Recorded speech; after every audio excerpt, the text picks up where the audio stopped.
রাখতে হবে প্রথম তালিকায় 7,08,00,000 নাম। 28 তারিখ প্রথম তালিকা প্রকাশ কমিশনের। অমীমাংসিত ভোটারদের নামও তালিকায় থাকবে, নামের পাশে অ্যাডজুডিকেশন উল্লেখ থাকবে।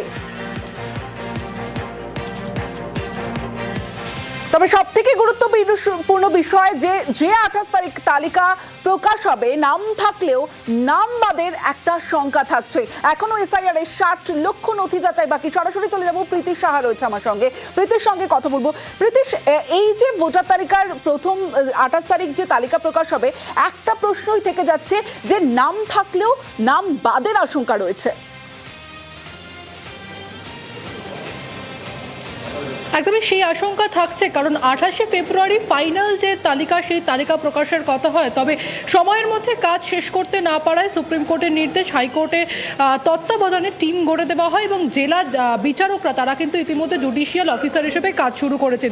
ইতিমধ্যে কমিশন সূত্রে জানা যাচ্ছে 28শে ফেব্রুয়ারি অর্থাৎ দুদিন পর যে তালিকা বেরোতে চলেছে, সেখানে কিন্তু 7,08,00,000 ভোটারের নাম থাকবে এবং মূলত ড্রাফট রোলে যে নামগুলো ছিল সেই নামগুলোই কিন্তু ক্যারি ফরওয়ার্ড হবে এই তালিকাতে।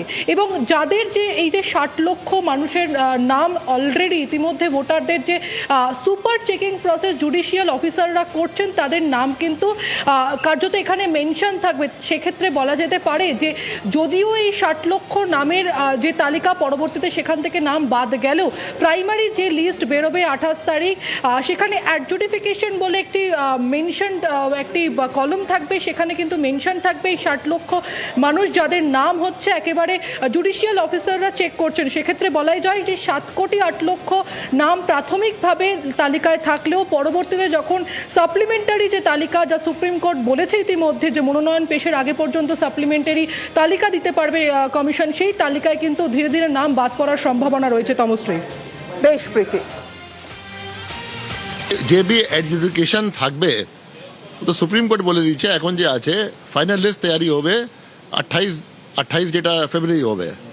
এরপরে যখন পর্যন্ত নোটিফিকেশন হবে না ইলেকশন, যত কেস এডুকেশন হয়ে যাবে আর যে ক্লিয়ার হয়ে যাবে ওরা deemed to be part of final list আছে। এখন যেটা হবে না তো লেখা থাকবে এডুকেশন আছে ইয়া ডিলিট আছে, যে লেখা থাকবে যেরকম হয়। 28 তারিখ প্রথম তালিকা প্রকাশ, আর সেই দিনই তালিকার দিনই রাজ্যে কেন্দ্রীয় বাহিনী, 28 রাজ্যে আসছে কেন্দ্রীয় বাহিনী। 1 মার্চ থেকেই জেলায় বাহিনী মোতায়েন, আইন শৃঙ্খলা বজায় রাখতে কাজ করবে বাহিনী। এরিয়া ডমিনেশনে কাজ করবে কেন্দ্রীয় বাহিনী। তালিকার দিনই রাজ্যে বাহিনী, 28 রাজ্যে আসছে কেন্দ্রীয় বাহিনী। উত্তরবঙ্গে 66 কোম্পানি, দক্ষিণবঙ্গে 150 কোম্পানি এবং জঙ্গলমহলে একাধিক কোম্পানি, অর্থাৎ জঙ্গলমহলেও 24 কোম্পানি বাহিনী মোতায়েনের সম্ভাবনা রয়েছে। 1 মার্চ থেকে জেলায় বাহিনী মোতায়েন, আইন শৃঙ্খলা বজায় রাখতে কাজ করবে বাহিনী। এরিয়া ডমিনেশনে কাজ করবে কেন্দ্রীয় বাহিনী। সেন্ট্রাল ফোর্স তো 28 তারিখ আগেই আসবে, আর সেন্ট্রাল ফোর্স যে আছে 1 তারিখ মধ্যে যেখানে যেখানে ডিসিশন হয়েছে ওখানে মোতায়েন হয়ে যাবে। And they will go around the area. ওরা ঘুরবে, ওরা দেখবে, ওরা বসে থাকবে না। ওখানে ডিএমএসপি আছে, ওরা নিয়ে যাবে ওদেরকে। সেন্ট্রাল ফোর্স যেটা আছে যেখানে প্রয়োজন বোধ হবে ডিএমএসপি আর ল অর্ডার মেশিনারি, ওখানে নিয়ে যাবেন ওদেরকে। নিশ্চয়ই লাগাতে পারবেন, কেন লাগাতে পারবেন না। এমনি সেন্ট্রাল ফোর্স এসছে ল অর্ডার এখন অ্যাসিস্ট করার জন্য, প্লাস আছে ইলেকশন জন্য। ইলেকশন জন্য the area domination is part of that thing, spelled out policy of ECI. Area domination মতলব আছে ওরা এরিয়া যাবে, চিনবে, পেট্রোলিং করবে। হ্যাঁ, ওদের গাড়ির মধ্যে জিপিএস থাকবে। ও তারপরে সেন্ট্রাল অবজার্ভার বলেছেন বডি ক্যাম থাকবে। তো এটা যেটা আছে এদের ভালোই, কোথায় কি ঘুরছেন না ঘুরছেন রোজ সব আমাদের কাছে ফিডব্যাক থাকবে।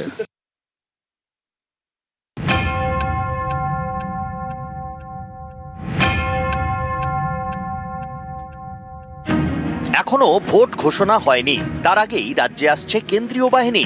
ভোট ঘোষণার আগে বাহিনী, আর ভোট ঘোষণার দিনই রাজ্যে পর্যবেক্ষক। নির্বাচন কমিশনের ইঙ্গিত, প্রতিটি বিধানসভা কেন্দ্রে নজরদারির দায়িত্বে থাকবেন একজন করে পর্যবেক্ষক। চলতি বছর পশ্চিমবঙ্গ সহ 5 রাজ্যে ভোট। সবকটি রাজ্যেই পর্যবেক্ষক পাঠাতে পারে নির্বাচন কমিশন। দেশের 1444 জন আইএএস, আইপিএস, আইআরএস এবং সেন্ট্রাল সার্ভিসের অফিসারদের প্রশিক্ষণ শুরু হয়েছে। এই পর্যবেক্ষকরা মনোনয়ন প্রক্রিয়ার উপর নজরদারি চালাবেন। পশ্চিমবঙ্গে আইনের শাসন নেই, শাসকের আইন চলে। পশ্চিমবঙ্গে কোনো নির্বাচন কমিশনের কোনো সুপারিশ মানা হয়নি। আমরা এরকম সারমম মাঝে মাঝে ওপর থেকে শুনি, এই হবে তাই হবে। 2011 থেকে আজ অব্দি বিভিন্ন নির্বাচন হয়েছে, তাতে আমরা এইসব শুনেছি। গণতন্ত্র আরো বেশি ভালোভাবে বাজেয়াপ্ত করতে পেরেছে তৃণমূল কংগ্রেস। বৃক্ষ তোমার নাম কি, ফলেন ও পরিচয়তে। আমরা দেখতে চাই ওরা কি করছেন। কেন্দ্রীয় পরিযায়ী পর্যবেক্ষকরা আসবেন। বাংলায় শীত যাচ্ছে, একটা বসন্ত বসন্ত ভাব, ফলে ইলেকশন কমিশনে তাদের আগ্রহীরা বলছে আমাদের বাংলায় পাঠাও, একটু ঘুরতে যাবো। হিমালয় থেকে সুন্দরবন, ওপাশে সমুদ্র, বিরাট পর্যটন। তারপর শুনেছে জগন্নাথ দেবের মন্দির। বিজেপি সব রাজনৈতিক খেলা, পর্যটকের মতো আসছে, কোনো পর্যবেক্ষক নয়, এরা রাজনৈতিক পর্যটক।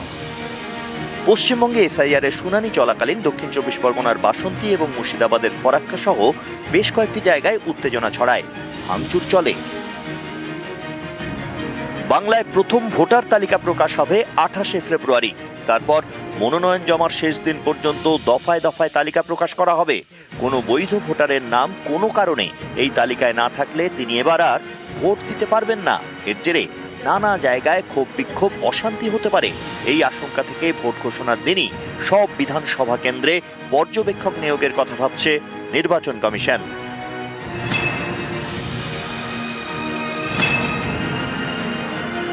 কেন্দ্রীয় বাহিনী গাছের তলায় শুয়ে থাকে, নাগরিকের ভোটের অধিকারটা লুট হয়ে যায়, তো বরাবর দেখে যাচ্ছি আমরা। কি করছে নির্বাচন কমিশন জানা নেই। আরে ভোটার তালিকা কি হলো, কোথায় কি পর্যবেক্ষক আসবে, তার উপর কি নির্ভর করবে আমি জানি না। এখন তো দেখা যাচ্ছে যে ব্যবস্থাপনাটাকেই 12টা বাজিয়ে দিয়েছে দিল্লিওয়ালারা। নিউজ 18 বাংলা।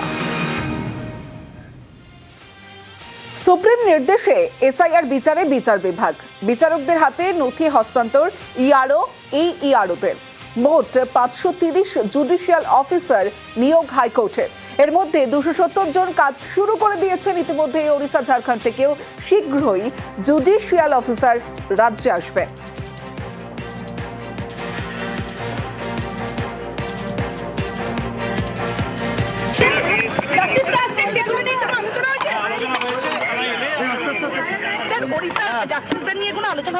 আলোচনা হয়েছে, ওনারা এলে সমস্ত রকম সহযোগিতা করব।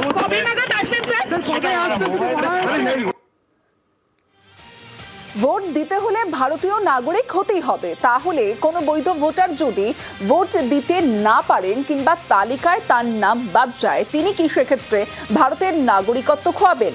এসআইআর কি আদতে নাগরিকত্বের প্রমাণ? অনেকের মনেই তৈরি হয়েছে আশঙ্কা। প্রথম থেকে বলা হচ্ছে এসআইআর শুধুমাত্র ভোট দেওয়া না দেওয়ার তালিকা তৈরির জন্য, কিন্তু পরিস্থিতি যা তাতে এসআইআর আদতে নাগরিকত্বের প্রমাণ বলেই মনে করছেন অনেকে। বৈধ ভারতীয় হয়েও ভোট দিতে না পারলে নাগরিকত্ব চলে যাওয়ার আশঙ্কা তৈরি হয়েছে অনেকের মনে। ভারতীয় সংবিধান অনুযায়ী নাগরিকত্বের অন্যতম প্রমাণ ভোটাধিকার। ভারতে বসবাসকারী বিদেশিদের ভোট দেওয়ার অধিকার নেই। ভোট দিতে হলে 18 বছর বয়স হতে হবে এবং অবশ্যই ভারতীয় নাগরিক হতে হবে। উল্টো দিক থেকে অনেকের যুক্তি, যিনি ভোট দিতে পারবেন না এবং যার ভোটার তালিকায় নাম নেই, তিনি তাহলে ভারতীয় নাগরিক নন। এসআইআর প্রক্রিয়া এবং এই আশঙ্কাকে আরো জোরদার করছে, যে কারণে আশঙ্কিত মতুয়াদের নেতা শান্তনু ঠাকুরের বক্তব্যেও সেই ইঙ্গিত মিলেছে। 50 লাখ রোহিঙ্গা মুসলমান যদি বাদ যায়, সেখানে 1 লাখ আমাদের লোক যদি বাদ যায়, তো আমাদের এটুকু একটু সহ্য করে নেওয়া উচিত। এই কারণে ওপাশে রেশন তোলার সময় মার খেয়ে আমার দিল হাতে করে নিয়ে আমার এপাশে দৌড়ে আসতে হয়েছে। তো এখন যদি তার সাথেই আবার আমার এখানে রেশন তুলতে হয়, তাহলে আমি প্রতিশোধটা নেব কবে? তো প্রতিশোধ নেওয়ার সময়। শান্তনু ঠাকুর মতুয়াদের আশ্বাস দিচ্ছেন ঠিকই, কিন্তু তাতে আশঙ্কা দূর হচ্ছে না। মনে করছি এখন এই 28 তারিখে যদি আমাদের ভোটটা না থাকে, আমাকে তো ঝানে পানে মাঠে মারা আমাদের। চারিদিক থেকে যে ভোট কাটা যাচ্ছে, সেই আতঙ্কেই তো আমরা শেষ হয়ে যাচ্ছি। কাগজপত্র দিয়েছি, তার সত্ত্বেও কি করব? এখন আমাদের জানে মারা, আমাকে তো পথে বসিয়ে যেতে হবে। তালিকায় যদি ভোটটা না থাকে, তাহলে কি আমরা দেশের নাগরিক না?